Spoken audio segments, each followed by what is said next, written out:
حي على الفلاح.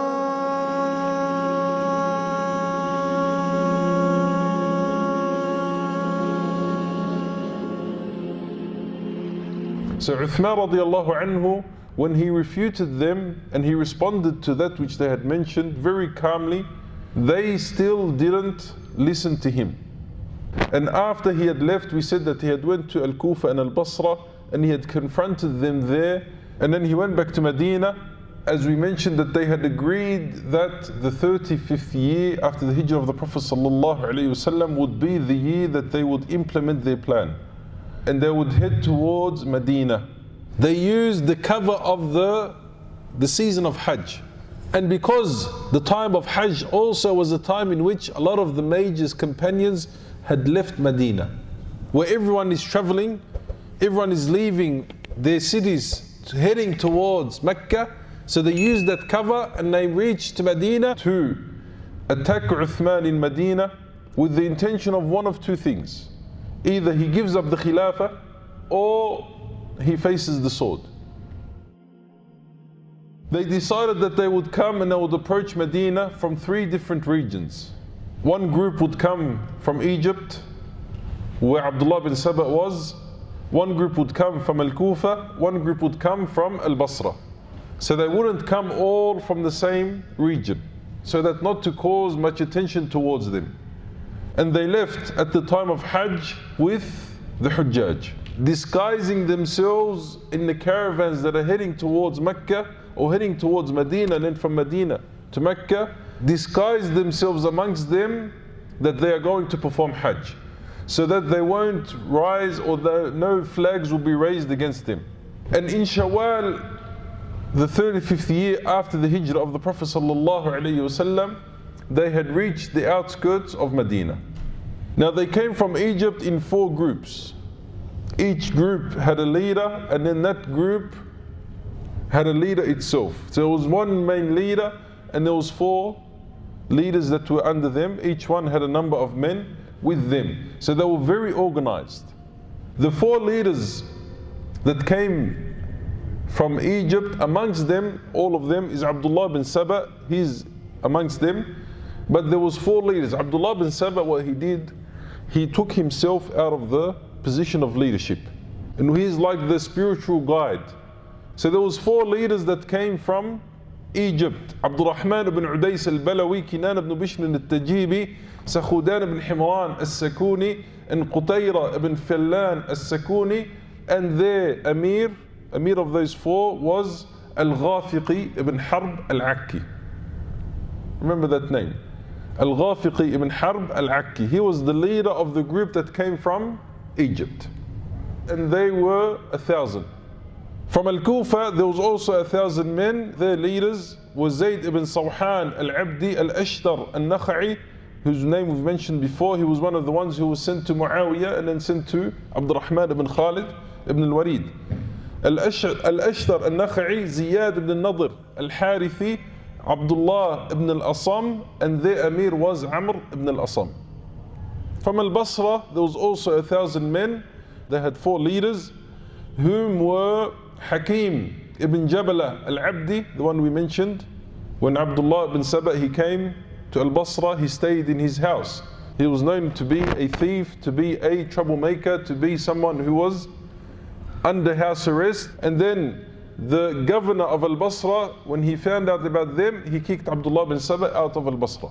So Hakim ibn Jabla al-Abdi, Durayh ibn Abbad al-Abdi, Bishr ibn Shurayh al-Isi, and then Ibn al-Muharrish ibn Abd al-Hinaqi, and the Amir was Hurqus ibn Zuhair al-Sa'di. So from Egypt 1,000, from Al-Basra 1,000, from Al-Kufa 1,000. Each 1,000 had four leaders, and each of them had one leader. They came to Medina very organized, with an intention or with a plan on their hands. Now what they had called for, the people of Egypt, they wanted Ali ibn Abi Talib as Khalifa. That was their call. The people of Al-Kufa, they wanted Az-Zubayr ibn al-Awam as Khalifa, and the people from Al-Basra wanted Talha ibn Ubaidillah. And this was planned. This was pre-organized to cause fitna between the Sahaba radiallahu anhum, and to try to justify the approach, and to try to justify why they had come to Medina. We want Ali ibn Abi Talib, we want Talha, we want Zubayr. We don't want anyone from ourselves. But their intention is to stir up fitna between the Sahaba and to cause division. At that time, the Sahaba radiallahu anhum, they denied and they didn't agree or accept any of their calls. Ali ibn Abi Talib, Talha, wa Zubayr, they didn't accept any of their calls. Now as they approached Medina, news had reached to Uthman that they were on the outskirts of Medina. At that time, Uthman radiallahu anhu wasn't in Medina, he was in a village just outside Medina. So when they heard that he was in that village, they directed themselves and they headed towards Uthman. Now Uthman radiallahu anhu, it's not mentioned what village it was or where it was exactly, but the first ones to reach Medina, the first ones to speak to Uthman were the people who come from Egypt. So they came to Uthman radiallahu anhum, and Uthman is waiting for them. As we mentioned before, Uthman radiallahu anhu had placed 2 spies amongst them. Uthman radiallahu anhu wasn't ignorant. No, Uthman knew what was happening. But Uthman radiallahu anhu, he had taken the approach of not being the one who takes the first step towards them, or not being the instigator with them, because he didn't want to allow a breakout to happen. So they came to Uthman radiallahu anhu and they said to him, call for the Mus'haf.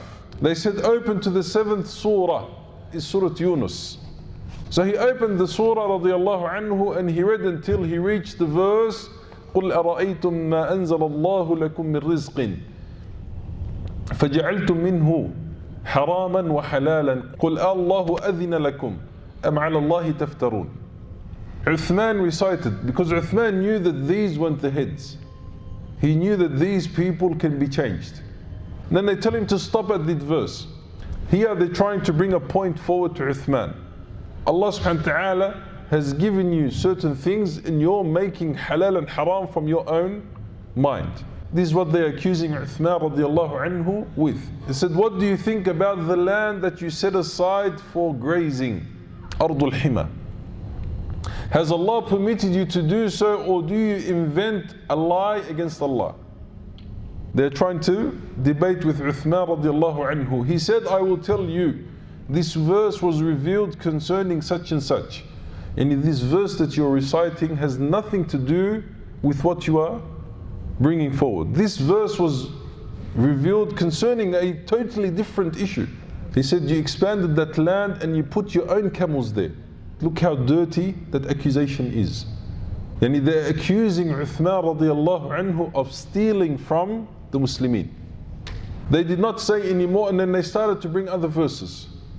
So after they quoted a number of verses, they came down and they said, Khalas, we're not going to debate with you anymore. Because every time they bring a verse forward, Uthman would refute them. You're talking about a companion who was one of the companions who had memorized the Quran. He was there when the Quran was being revealed, and then they're trying to come and debate with him. So when they lost hope, they agreed with him and they came to an agreement, okay, we'll make a deal with you, O Uthman. And Uthman agreed. Uthman's approach radiallahu anhu was, go with them as much as you can. Give them what they want. The 5 agreements that they made, the conditions that they put, you think, what's the point in putting this? So he agreed with them and they stipulated conditions for Uthman, and Uthman had put conditions upon them that first and foremost they do not break the gathering of the Muslimin, to not divide the Muslimin and to not cause division amongst the Muslimin. That was the first and main condition of Uthman. Stop causing division.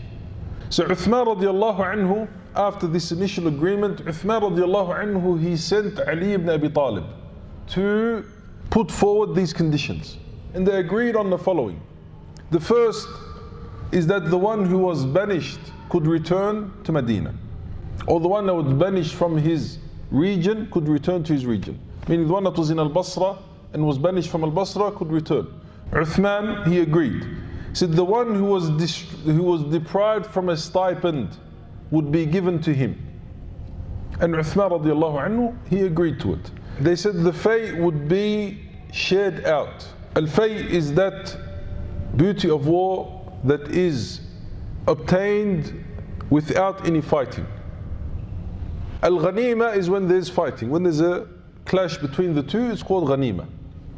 So when there is fay, it would be distributed amongst the Muslimin.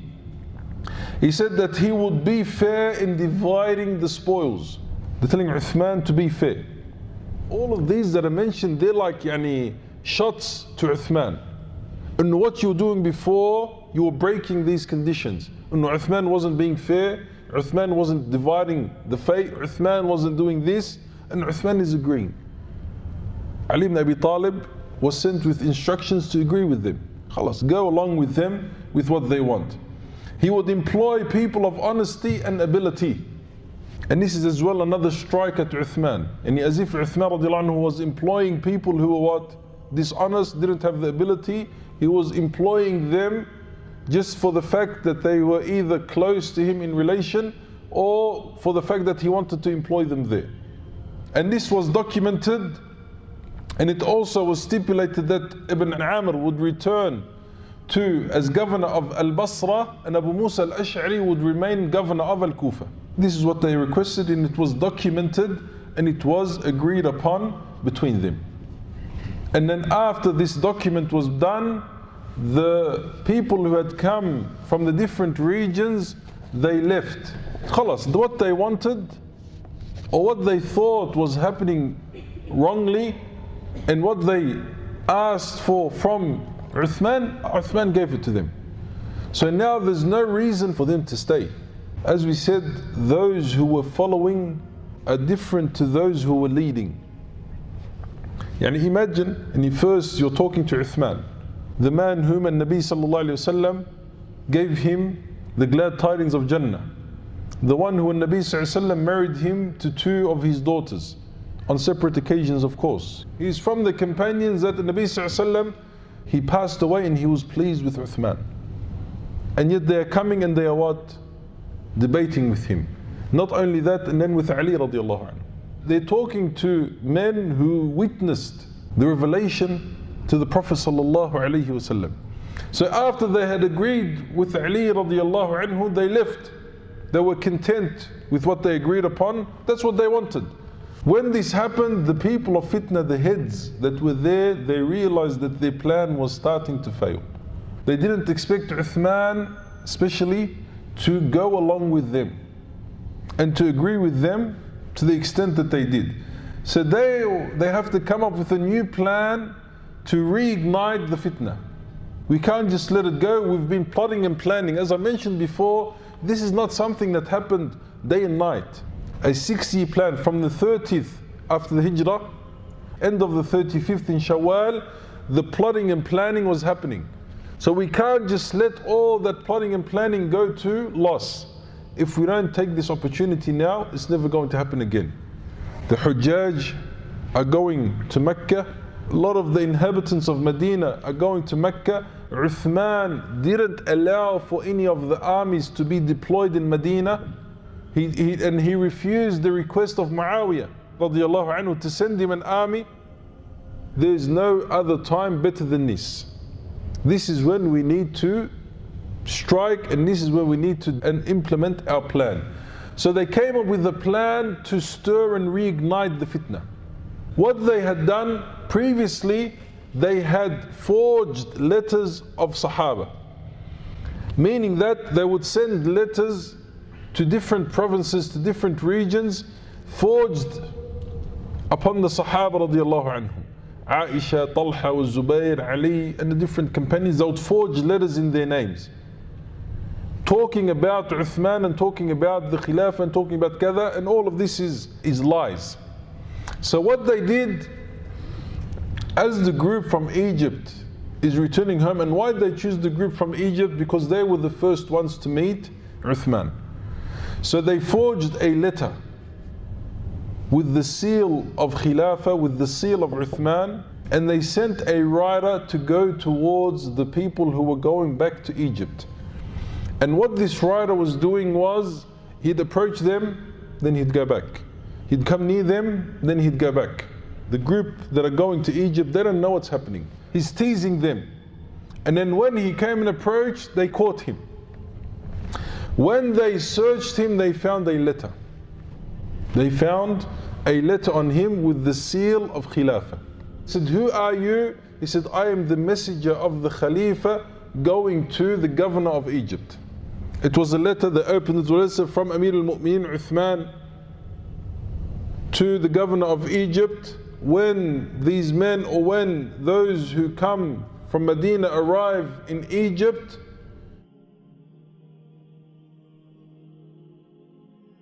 this is what was in the letter. It was a forgery, of course.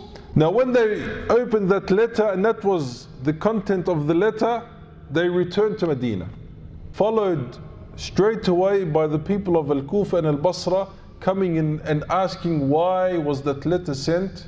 What's this letter? So Uthman radiallahu anhu, before he addressed that matter, he said, okay, I am denying what's in that letter. The only way for you to prove it is to bring 2 Muslim witnesses who testify that I was the one who wrote that letter, or you take my oath. He says, by Allah, alladhi la ilaha illa huwa, I did not write it, nor did I dictate it, or have any knowledge about it. You either bring 2 witnesses who testify otherwise. Now the ulama, they go in detail in refuting the whole letter itself. And then when Ali ibn Abi Talib, when he came and he heard about what had happened, he said, this is something that has been planned in the darkness of night. How can the people of Al-Kufa and Al-Basra simultaneously know about the letter and arrive at the same time with the people of Egypt? It's something that was planned by the people of fitna. They didn't believe him and they didn't accept. Khalas, in their mind, they want to cause fitna.